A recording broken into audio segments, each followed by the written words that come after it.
شبیر احمد ڈار صاحب ہندوارہ کشمیر سے سوال کر رہے ہیں کہ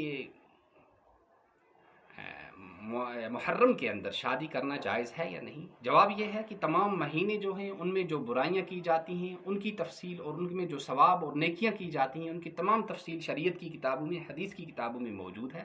لہٰذا کسی مہینے میں شادی کو منع سمجھنا، منحوس سمجھنا یہ بالکل جائز نہیں ہے، اس کی بالکل اجازت نہیں ہے۔ ہر مہینے میں شادی بالکل کرنا جائز ہے۔ اور آج جو یہ غلط رسم چڑھ پڑی ہے کہ کسی مہینے میں شادی کرنے کو منحوس جو سمجھا جاتا ہے، اس بری رسم کو توڑنے کے لیے اگر کوئی آج اس مہینے محرم میں یا اور کسی مہینے میں شادی کرتا ہے تو اس کو ثواب زیادہ ملے گا۔ بخاری شریف میں حدیث ہے، بالکل صاف حدیث ہے کہ لا عدوى ولا طیرہ فی الاسلام کی بدشگونی اور جو ہے کوئی جو ہے تعدیہ جو ہے اس کی کوئی گنجائش نہیں ہے اسلام میں۔ لہذا کسی بھی مہینے میں شادی کرنے کی کوئی ممانعت نہیں ہے، شوق سے کیجیے، آرام سے کیجیے۔ اور ایک روایت میں آیا ہے کہ حضرت فاطمہ